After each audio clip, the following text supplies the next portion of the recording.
లోపల పంపించినాడని చెప్పి ప్రజలందరూ భావిస్తూ ఉన్నారు. నేనైతే అనుకుంటా ఉన్నా, హరీష్ రావు గారి నోటీసులో లేకుండా, హరీష్ రావు గారి పర్మిషన్ లేకుండా ఈ 4 ఎమ్మెల్యేలు పోయి ముఖ్యమంత్రిని కలిసిరని నేను అనుకోవట్లేదు.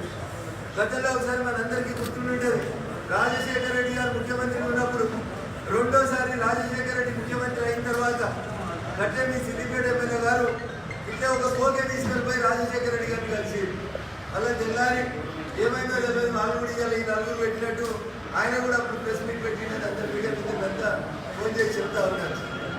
సో అసలు ఆ కుటుంబంలో ఏం జరుగుతుంది, ప్రజలు తిరస్కరించిన తర్వాతనే ఏమైనా జ్ఞానోదయం అయిందా అంటే పార్టీ మీద పెత్తనం కోసం ఒకరి మీద ఒకరు జరుపుకుంటున్నటువంటి ఆధిపత్య పోరులో ప్రజలు చాలా స్పష్టమైనటువంటి తీర్పిచ్చిండ్రు.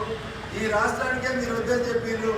ఇక దేశానికి పార్లమెంటుకు జరిగేటువంటి ఎన్నికల లోపల మీరు ఒక పెద్ద బిగ్ జీరోగా మిగిలిపోతున్నారు.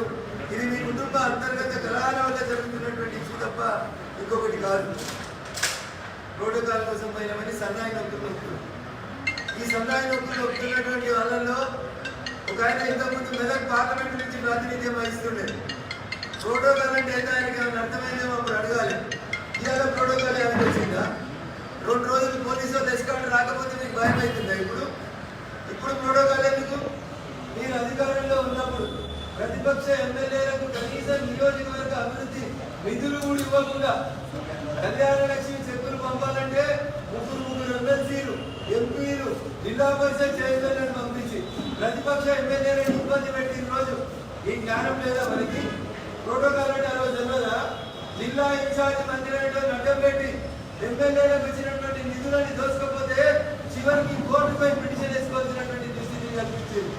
ఎవరు తెచ్చి దుష్ట సంప్రదాయాన్ని భారత రాష్ట్ర సమితి అయినటువంటి మీరు, మీ నాయకుడు చంద్రశేఖరరావు గారి నాయకత్వంలో మీరు ప్రతిపక్షాలను నిర్వీర్యం చేసుకోవాలని చూస్తే నీవు నేర్పిన విద్యయే కదా ధీరజాక్షాన్ని. 4 వైరు రేపు 26 పోతారు.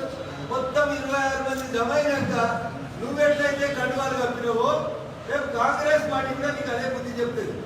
దాన్ని ఇక్కడ డౌట్ ఏముంది? క్రిస్టల్ క్లియర్ కనబడుతుంది. నువ్వు కూడా అంటే ఇద్దరిని నియోజకవర్గ అభివృద్ధి కోసమని, ప్రోటోకాల్ కోసమని నువ్వు కూడా ఇట్లే కలిసినావు కదా. అప్పుడు ఇద్దరిని అప్పుడు 4 కలిసి మొత్తం నీకు 2/3 వచ్చిన తర్వాత ఒకటే రోజు కండువాలు కప్పి విలీనమైంది ఏంటో వెళ్తుంది. నేను ఏం జరుగుతుంది? గుండ్రంగా టర్న్ అవుతా ఉంది. కాకపోతే నువ్వు చేయడానికి నీకు 7 ఏళ్ళు పట్టింది, వాళ్ళకి 7 ఏళ్ళు కూడా అవసరం లేనట్టు వచ్చింది కాంగ్రెస్ పార్టీ.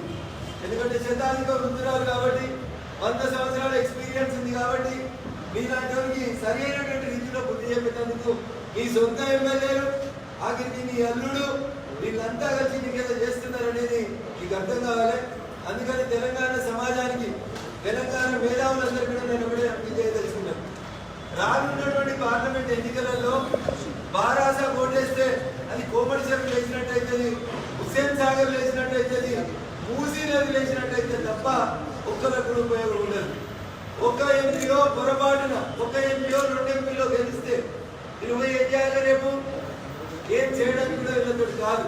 అందుకని దయచి విఘ్నులైనటువంటి తెలంగాణ సమాజం అంతా ఈరోజు ఆలోచించాలి.